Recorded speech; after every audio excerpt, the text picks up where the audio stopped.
हुआ कि हमको देश को छोड़ करके जाना पड़ेगा, तो उन्होंने अंग्रेजों से एक नीति बनाने का काम किया और कहा कि भारत के अंदर एक ऐसा कानून बना दिया जाए कि भारत के लोग अपनी सरकार बना लें और उसके बाद वो संचालन देश का वही सरकार करे। Government of India act pass हुआ। गवर्नमेंट ऑफ इंडिया एक्ट में पास होने से पहले बाबा साहब भीमराव अम्बेडकर ने शर्त रखी अंग्रेजों के सामने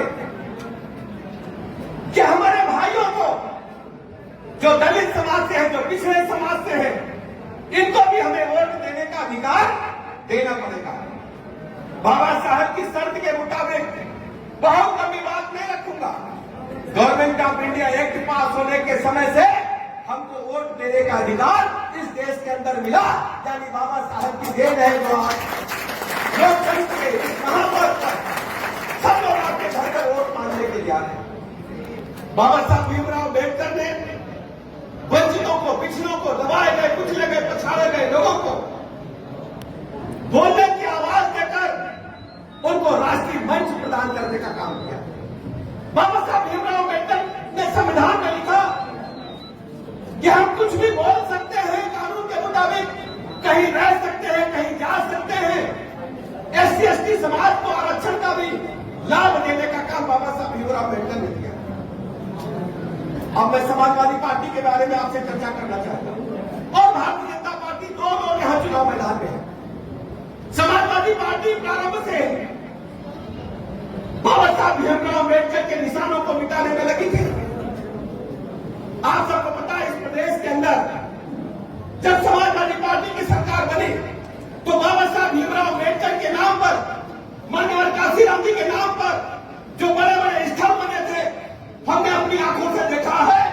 माननीय काशीराम स्थल लखनऊ के गोमती नगर में बनाया गया था, अम्बेडकर पार्क के बगल में। उसका नाम बदलने का काम समाजवादी पार्टी की सरकार ने किया। कन्नौज में जो मेडिकल कॉलेज बाबा साहब भीमराव अम्बेडकर के नाम पर बहन ने बनाने का काम किया था, उसको नाम बदल करके राजकीय मेडिकल कॉलेज कन्नौज रखने का काम समाजवादी पार्टी की सरकार ने किया। समाजवादी पार्टी का मानना है कि वोट तो हम गुंडाई के बदौलत कब्जा करके बूथ पर ले लेंगे, जैसे ठेका लूटते हैं, टेंडर लूटते हैं। अभी हमारे जुगल किशोर जी बता रहे थे कि समाजवादी पार्टी के जो प्रत्याशी हैं उनके परिवार पर आरोप गंभीर हैं। 2 दलित समाज के व्यक्तियों की हत्या, एक ब्राह्मण समाज के व्यक्ति की हत्या इसी घोसी ब्लॉक के अंदर हुई है। एक मुस्लिम समाज के व्यक्ति की हत्या भी इसी घोसी के अंदर हुई है, उन पर आरोप लगे। आज वो वोट मांगने के लिए आ रहे, किस मुझ से वोट मांगेंगे?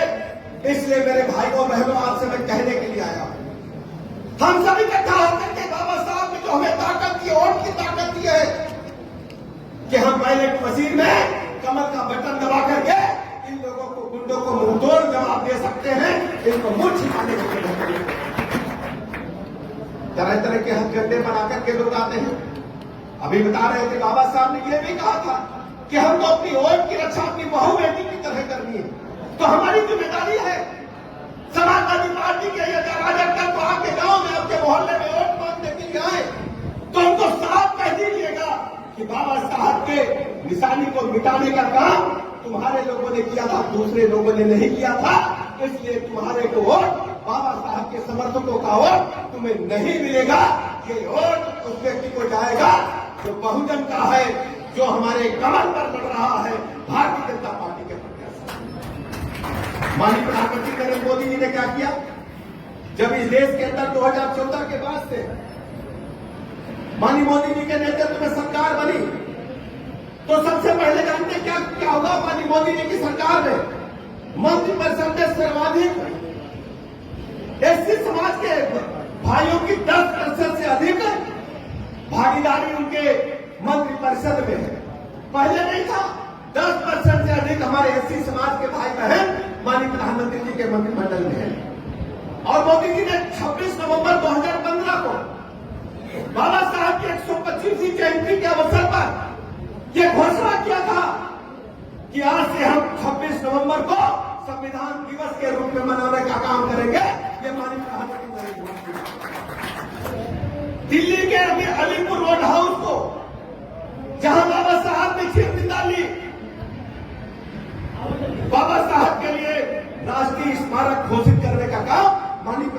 नरेंद्र मोदी जी ने किया। माननीय प्रधानमंत्री नरेंद्र मोदी जी ने दिल्ली से लंदन तक बाबा साहेब की यादों को चिरस्थायी बनाने के लिए, उनको श्रद्धासुमन अर्पित करने के लिए पहल की। लंदन में जहां बाबा साहब ने पढ़ करके वकालत प्रारंभ किया था, माननीय मोदी जी ने उसको खरीद करके स्मारक बना करके पूरे हिंदुस्तान नहीं दुनिया के SC/ST समाज के लोगों को सम्मानित करने का काम माननीय प्रधानमंत्री नरेंद्र मोदी जी ने। बाबा साहब के जीवन से जुड़े भी हमारे जितने स्थल थे, सभी को, चाहे महू हो, चाहे महाराष्ट्र के अंदर हो, पंचतीर्थ बना करके माननीय प्रधानमंत्री नरेंद्र मोदी जी ने पूरे दलित समाज को सम्मानित करने का काम किया।